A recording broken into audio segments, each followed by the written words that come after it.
Assalamualaikum warahmatullahi wabarakatuh. Pemirsa, berjumpa lagi dengan saya Ahmad Yeni dari N3 TV. Inspiratif, mencerdaskan, menyejukkan.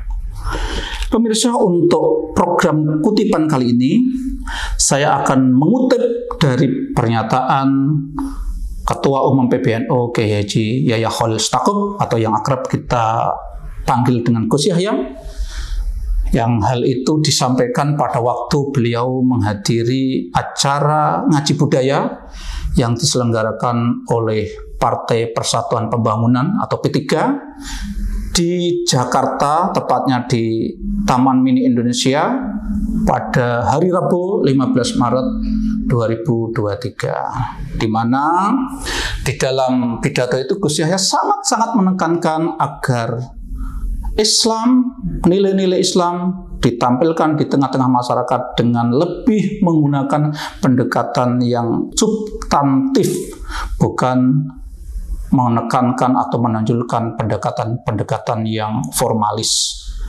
Artinya tidak terlalu menunjukkan bungkus Islamnya, tapi lebih ke nilai spirit Islamnya itu.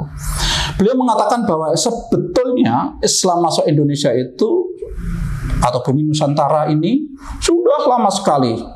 Tapi keberhasilan yang cukup gemilang adalah ketika syiar Islam itu dibawa oleh para wali yang saat ini kita lebih mengenalnya dengan Wali Songo. Mengapa para Wali Songo itu berhasil begitu gemilang? Karena ketika menyebarkan Islam di bumi Nusantara, mereka lebih menggunakan pendekatan-pendekatan yang substantif, bukan formalis. Beliau menggunakan budaya-budaya lokal, budaya Jawa, memasukkan nilai-nilai Islam dalam budaya Jawa itu tanpa harus mengatakan bahwa nilai-nilai yang beliau ajarkan itu adalah nilai-nilai Islam. Beliau hanya mengajarkan bahwa nilai-nilai itu adalah nilai kebenaran universal yang akan mendatangkan kebaikan untuk kehidupan semua umat manusia. Oke, itu ringkasannya. Tapi lebih detailnya mari kita saksikan bersama-sama, kita simak bersama-sama pernyataan Gus Yahya itu. Saya berpikir bahwa Islam ini seharusnya ditawarkan dengan argumentasi universal. Argumentasi yang diterima orang banyak, walaupun tanpa harus menyebut Islam. Kalau kita ingin menawarkan nilai Islam, kita tawarkan dengan memberikan alasan-alasan yang universal. Jadi tidak melulu harus dengan dalil-dalil, karena sebetulnya di dalam masyarakat kita ini, apalagi di lingkungan Nahdlatul Ulama, tapi bahkan di lingkungan yang lebih luas, ulama itu sebetulnya sudah punya kedudukan otoritatif yang bisa menjadi dalil. Pada satu kesempatan ada halakoh di Sarang. Pada waktu itu kami minta Kiai Maimun Zubair Allahyarham untuk memberikan pengarahan, dan beliau mengatakan pada waktu itu dengan sore sekali, beliau katakan bahwa Indonesia ini wajib NKRI, tidak boleh dibikin yang lain. Ini Kiai Maimun Zubair. Habis itu saya bicara dan saya katakan, kalau yang dawuh seperti itu Kiai Maimun Zubair, saya bilang, orang apalagi kok menyanggah, nanya dalilnya saja suul adab. Karena Kiai Maimun itu sudah nafsu dalil.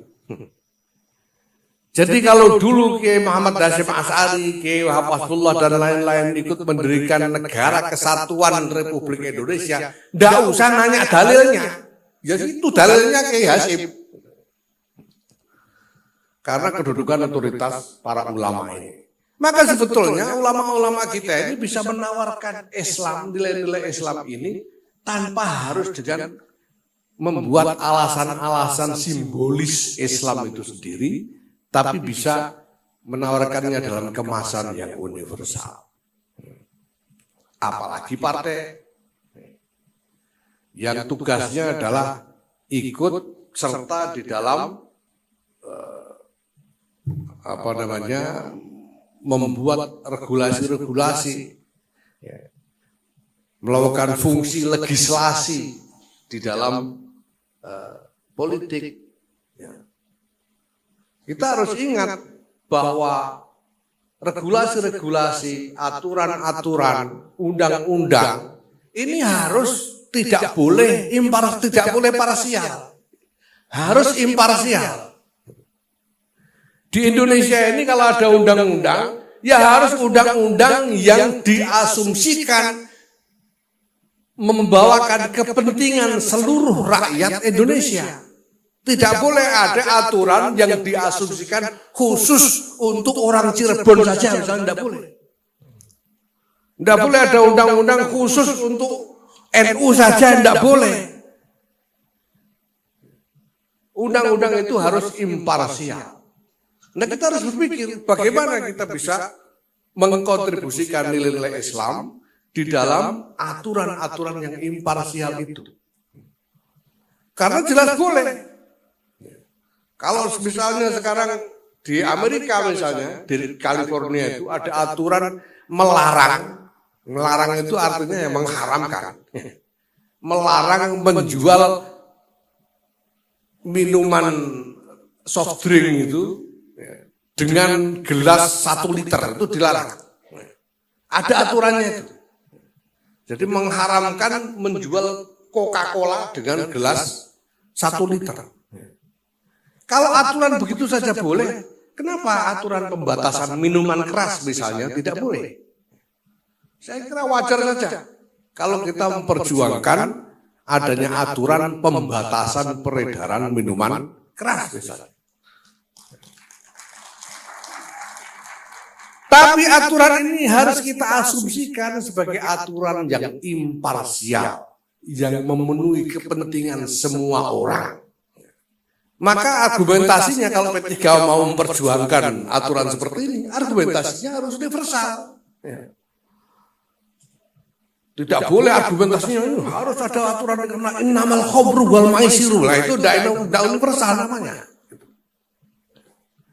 Kalau kita tidak universal, kita membatasi jangkauan dari sasaran dakwah atau sasaran perjuangan itu sendiri. Ini sebuah pemikiran yang cukup luar biasa menurut saya. Oke, karena sudah panjang saya tidak akan nambah banyak-banyak. Yang jelas hanya akan menambahi beberapa waktu yang lalu ada seorang teman mampir ke rumah saya. Dia sekarang kerja di BRIN, Badan Riset dan Inovasi Nasional. Dia melakukan penelitian di berbagai tempat terkait dengan keberagaman masyarakat. Dia menemukan fakta. Banyak orang yang akhirnya memutuskan kembali ke agama leluhur mereka.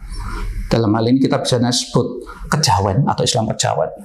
Mereka kembali ke agama leluhur orang Jawa itu menurut mereka karena itu bentuk pemberontakan, bentuk perlawanan, bentuk ketidaksukaan kepada fenomena belakangan ini yang banyak orang menampilkan Islam sangat formalis, sangat kearab-araban, baik dari baju, dari perilaku, dan seterusnya.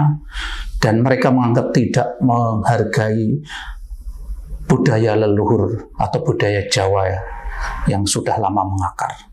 Mereka menganggap, pendapat mereka menganggap fenomena saat ini adalah tidak cocok atau mengingkari perjanjian antara Syekh Subakir dan Eyang Sabdo Palon yang kata mereka ini dua tokoh sejarah besar ini menurut mereka telah punya perjanjian bahwa mereka menginginkan Islam masuk di Indonesia atau Islam masuk di bumi Nusantara tanpa harus membuang budaya leluhur orang Jawa. Oke, semoga itu jadi pelajaran berharga bagi kita, terutama kita yang bergerak pada dakwah dan ingin mensiarkan Islam. Karena kalau kita salah mengambil metode, kita salah menggunakan cara dalam syiar, maka yang terjadi bukanlah dakwah itu mencapai keberhasilan, justru sebaliknya akan membawa kerugian untuk agama Islam. Cukup sekian. Assalamualaikum warahmatullahi wabarakatuh.